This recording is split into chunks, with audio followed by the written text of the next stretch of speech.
Can everybody hear me? Wow, it's a lot of people.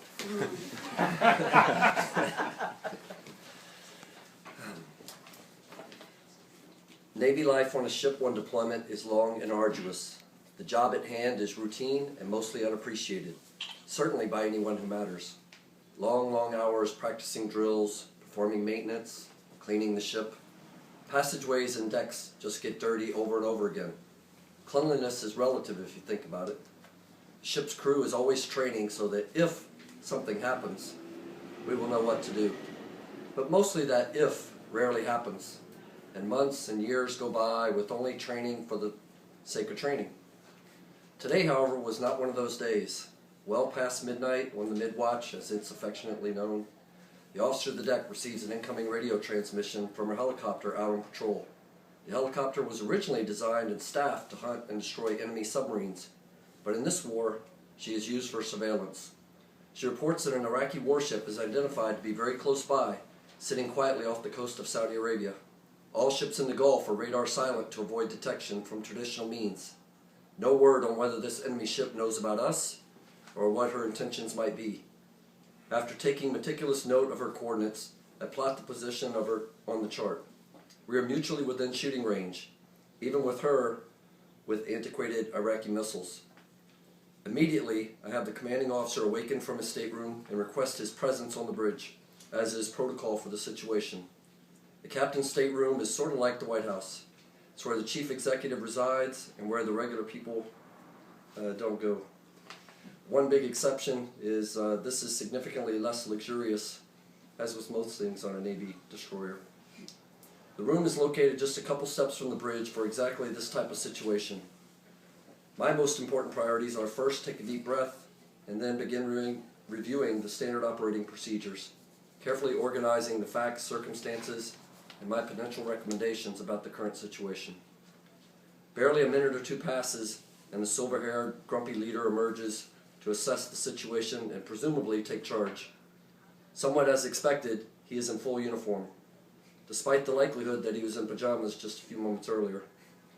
After taking another deep breath, I quickly but precisely give him the executive summary of what's going on. All my plebe training of presenting detailed reports under intense pressure from many mean upper class was proving to be very useful right now. He listens intently as he stares at the deck underneath us, puffs deeply and relentlessly on his cigarette. In addition to the facts and circumstances, I remind him of the rules of engagement issues we have. Beginning of the war with Iraq, U.S. Navy ships are instructed not to engage enemy ships if they are within inside the territorial waters of another country.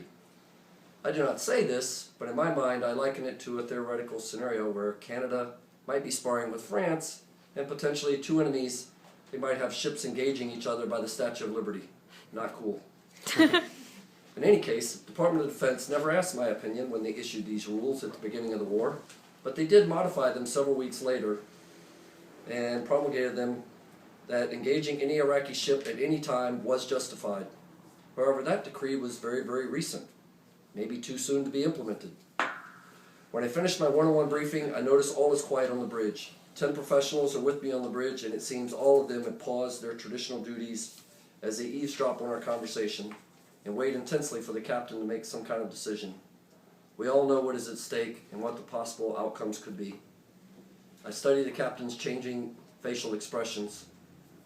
It's very apparent to me he doesn't want to make this decision. In my 2 years of being assigned to this ship, he has never so much as flinched at the opportunity to bark out orders when asked. Fortunately, the commander of surface warfare, the admiral, is embarked on our ship. The captain defers to him and requests his presence on the bridge.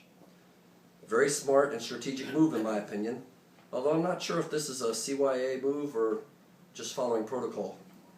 In his defense, I imagine he's still a bit groggy from being half asleep and making a decision about ship-to-ship U.S. combat for the first time since the 1970s is understandable.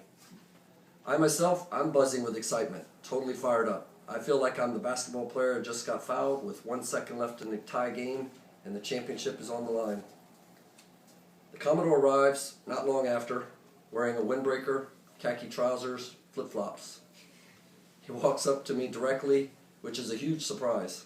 I mean, clearly, I am not the senior person here.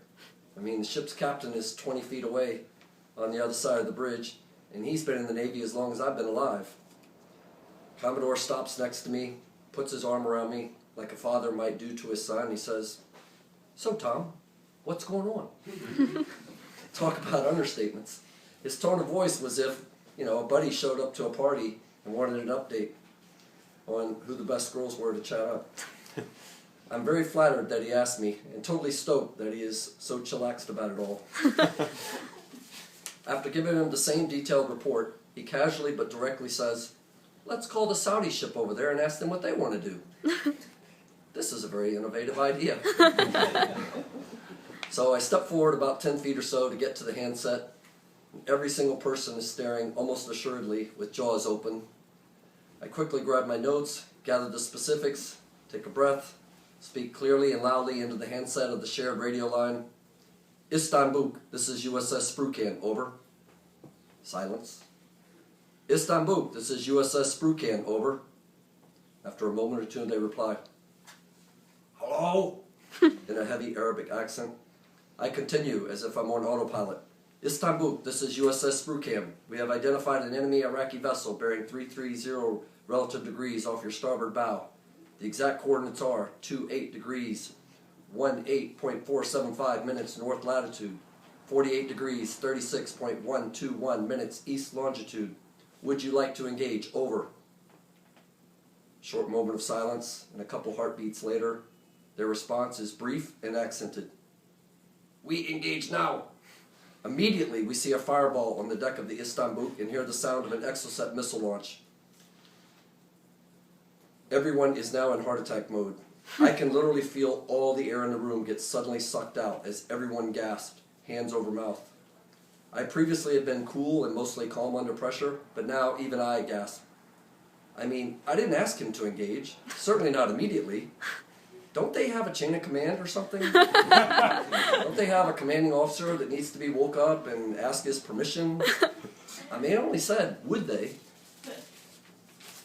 We collectively realize English isn't their first language. My thoughts are racing and I'm sweating instantly. Part of me is excited. I mean, this is what we're here for in the first place. But part of me is anxious about an incident at sea, as this will only be fabulous if it succeeds. "What the fuck?" screams the helo pilot into the shared radio line. "Holy shit," he continues. "We need to get out of the way. Fuck!" Another huge collective gasp from the audience. It's now difficult to breathe for several reasons. No one dares to speak a single word or make a sound. Everyone is intensely watching the missile trajectory against the night sky, waiting for a result. It seems like it's taking forever. Finally, a loud boom, a fireball, and a plume of smoke can be seen on the horizon where the Iraqi ship was sitting.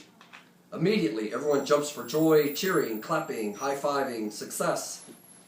I'm not sure who all I hugged, but it was truly a joyous occasion. I had made the game-winning free throws.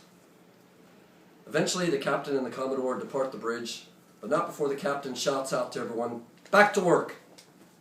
For me, no thanks from the captain. Apparently, just another day at the office.